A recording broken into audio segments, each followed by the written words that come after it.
Coach, with all these veteran players coming back, I was going to say, go ahead, take that one. I was going to say, how do you manage the challenges of roster management in terms of transfer portal and COVID years, like how you may have begun to evolve your process? Because, I mean, it used to be the days of everybody had 13 scholarships, use them all, and now it seems like you've got to be ready to pivot at a moment's notice like we've seen before. Well, I do. I think, you have to be in a position to pivot, alter, and change. One of the things in recruiting, there's two boxes that I feel like for me that I always have to check. There has to be a need, and then there has to be a want. And so, I could want somebody. If we don't need them, I won't recruit them. And if we, want them, but we need them and we don't want them, I won't recruit them. And so, whether it's the transfer portal, high school kids, or whatever, the foundation point is checking those two boxes and making sure things, whoever we add to the team fits. And I feel really good. I feel really good about our team last year, and I feel really good about our team this year in terms of developing guys that have particular roles to make this a really good basketball team. I was going to say, with that veteran team, is your approach at all any different now that you've got these guys back and you go next level, or maybe get a little deeper into anything at all? No, I went next level on them last year. I only have one level, and it's on. And so there's no difference in approach this year compared to last year. The attention to detail, the focus on our preparation, our practice, and letting our play speak for itself. Those are the things that I consistently talked about last year, and those are the things that I've consistently talked through the off season and at the beginning of practice. How comfortable are you a different head coach than you might have been a year ago approaching it for the first time? I don't think so. I don't think there's a difference in me as a head coach this year compared to last year. I've said this before. I've always, being in this role is a place of humbleness and thankfulness to be in this position. It's always been about giving back and giving to these players and to this university everything that Coach Smith and Coach Guthridge gave to me, and I love being in that position. I love this job. I've always wanted to be a part of this program, and to say that I've been able to be a part of it as a player, as an assistant coach, and now as a head coach is a really cool deal. This program's mission is always win a national championship. When we talked to the kids in July, and then you heard RJ today, several of them said championship or bust. Are you okay with that mindset? I'm okay with them saying that. For me, I don't look at it that way. For me, the thing that one of the many things that I loved about last year is I felt last year's team reached its full potential.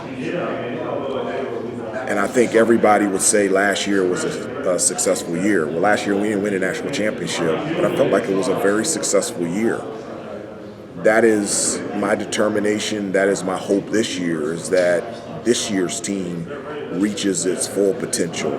My hope in reaching our full potential puts us in a position to be where we were last year and maybe change the narrative and be the last team standing on Monday night. But the focus and the process for me is on the practice, on the preparation, on the process, and letting our play speak for itself.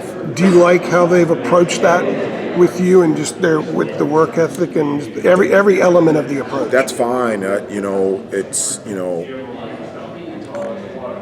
don't mind the differences of approach as long as the foundation of what we're doing is the same. And it's the same. We are all aligned. There is a hunger and a thirst, and it's coming from many different directions from the former players. There's a hunger and thirst amongst the freshmen who saw what happened last year from the sidelines, and now they're front row and center. And then the addition of Pete Nance, who has never been to the NCAA tournament, there's a hunger and thirst coming from him as well. So it's coming from different directions, but they're all aligned in trying to become the best team possible. And so I like, wherever you come from, as long as our foundation point is the same, which I know and believe it is, then I'm happy where we're at right now. Hubert, you know you returned to 4 starters. That's been pretty well documented. Yeah. The one that you didn't lose was pretty good from beyond the arc. Based on what you've seen in practice, I know it's early, but what gives you the confidence that you can kind of keep up that outside shooting and keep that as a part of this team? Well, we have a number of guys that can shoot the ball from the outside. Yes, Brady was fantastic for us last year, but going into this year, we weren't looking for a Brady manic replacement. Brady is Brady.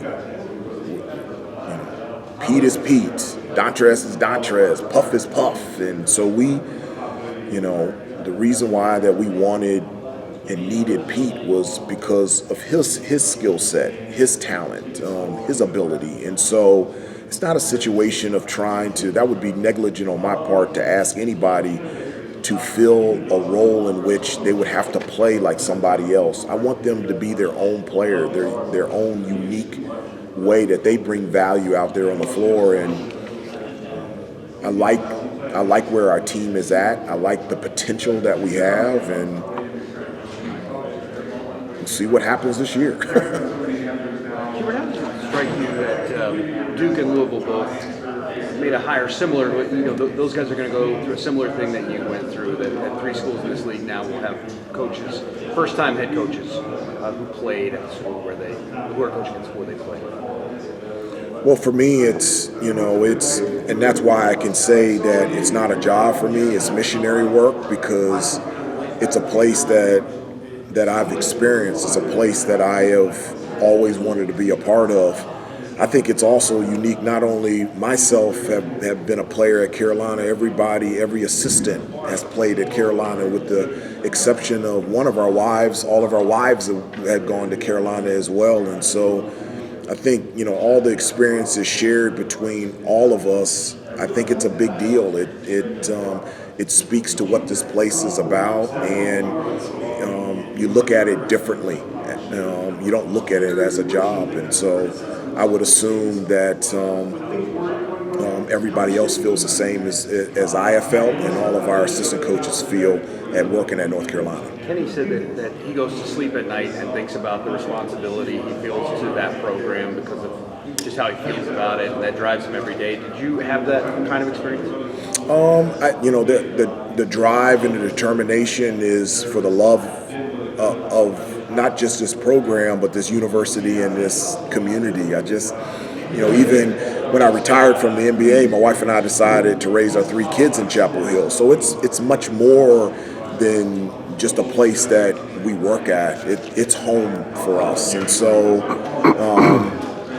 and also there's everything that I do is filtered through what I think Coach Smith and Coach Guthridge would do, and I know that they're not physically here with me, but it's very important for me to make them proud.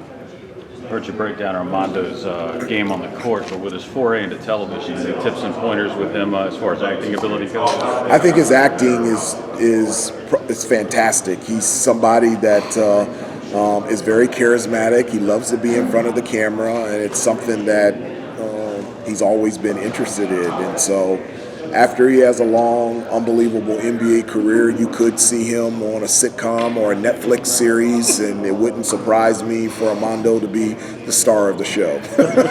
What are your thoughts about the fact that a guy like him, a lot of guys in the past may have pursued a professional career, he can come back to school, he can make NIL money, he has these opportunities to engage in things. It seems like it's almost good business in a sense to come back to school in a way that maybe it wasn't for a lot of guys. Well, I do, the NIL opportunities, it is different than in the past. And so for all of our guys, not just Armando, I've always been in favor of NIL, and it gives them an opportunity to benefit off their name, image, and likeness, and I'm in full support of that, and I love that. That, to me, was not at all the driving force of Armando, Caleb, RJ, and Leaky for them coming back. I 100% believe that the experiences that they shared last year, I know it's hard to imagine, but they like it. They like playing at Carolina. It's not that bad being in college and playing at Carolina. And so the experience that they had last year, they didn't want to give that up. They wanted to have more stories and experiences, and that is what drove them back for another year. When you were last year, a lot of people criticized the ACC during the regular season, questioning strength. I think you were pretty strong about the ACC all year, saying it's a great, it's a good league. But the tournament teams proved it, so to speak, with how they played. You guys did Miami. Do you think that the league got that proved something about that everybody was off base with what they were saying, or was it just? I don't know if it proves anything. The narrative was that the ACC was down last year, and I 100% disagree. I've always felt like the ACC is the best college basketball conference in the country. I felt that way last year, and I felt that way this year. It was not surprising to see the success of Notre Dame and Miami and Duke and ourselves in the NCAA tournament. Wake Forest and Virginia were unbelievable teams that could have made a deep run and won it all last year in the NCAA tournament. And so I feel like we're in a really good point this year with our strength, and again, we'll prove it again out there on the floor how strong our conference is. What has surprised you about Pete Nance's game? I'm surprised that he's not in the NBA. With where the NBA and the game of basketball has gone with mobile bigs, I'm surprised he's not in the NBA. He's a legit 6'10", 6'11". He can guard 1 through 5. He's an excellent shot blocker, alterer of shots. He can handle the basketball. He's a gifted passer. He's an unbelievable communicator and screener. And he shot 45% from 3 last year. I'm surprised, but I'm also happy that he's not in the NBA and that he has a North Carolina uniform on. I'm very happy with that. He has a lot of extensive experience guarding a lot of good bigs in the Big Ten. He does. You now have 2 guys that can guard in the post.